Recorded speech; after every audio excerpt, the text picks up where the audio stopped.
La Chute des Feuilles était tournée en 66. Depuis,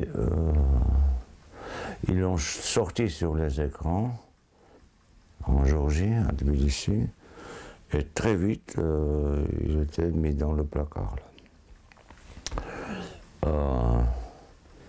C'était pour les spectateurs qui étaient habitués à un cinéma soviétique orthodoxe.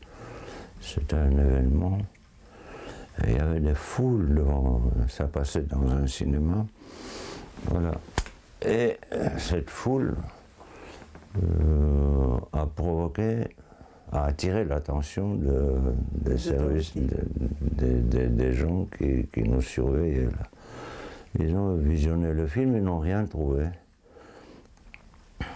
Ils ne savaient pas que mettre sous la dent. Et finalement, c'était, à cette époque, c'était la 66, ça veut dire qu'en 67, toute l'Union soviétique fêtait la 50e anniversaire de grande révolution d'octobre.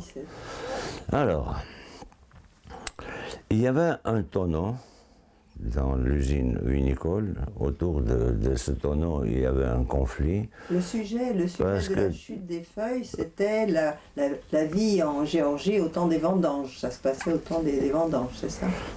Oui, au temps des vendanges, c'était l'activité d'une usine vinicole où les gens, même à l'époque soviétique, c'était possible de trafiquer.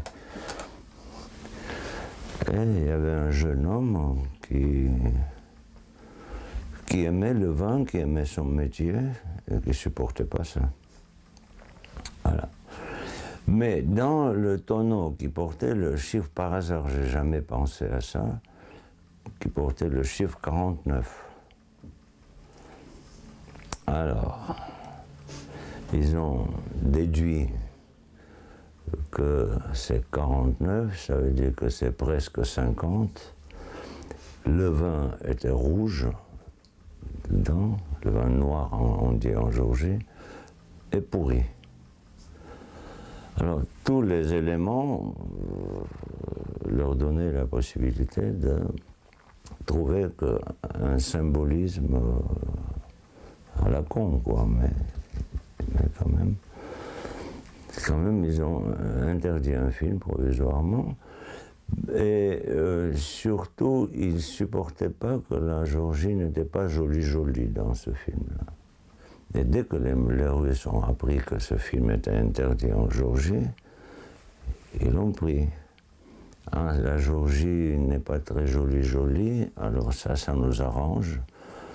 Et ils ont décidé d'envoyer ce film à Cannes, tout bêtement.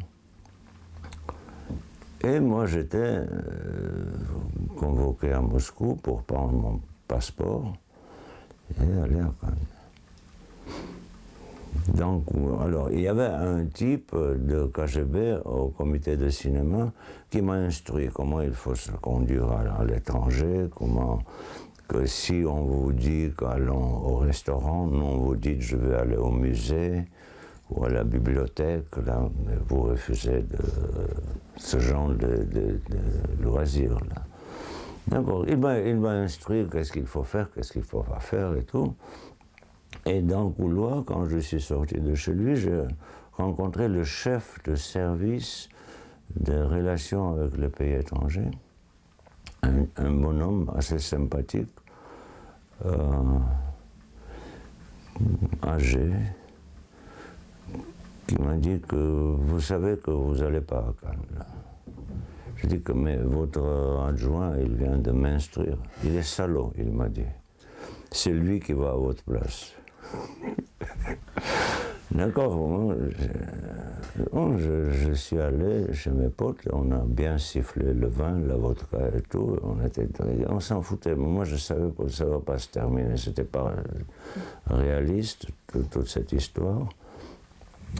Et comme ça, je ne suis pas allé à Cannes et j'étais remplacé par un KGBiste qui présentait, il s'appelait Monsieur Shkalikov. Voilà. La semaine de la critique, c'était une chose absolument inconnue pour moi. L'écho qu'on a eu qu'en 1968, le festival de Cannes était saboté et pratiquement fermé. Voilà. Moi, je pensais que c'est un peu dommage que le festival il n'est pour rien. Mais ça, c'était, je pense, que Truffaut, Godard et la compagnie là, qui ont manifesté à cette époque-là.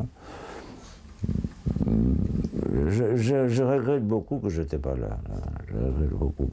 Peut-être je pouvais m'associer à eux, peut-être je pouvais leur empêcher de faire cette bêtise-là. Mais de toute façon, c'est comme ça mon aventure de festival de Cannes et de la semaine de la critique s'est achevée.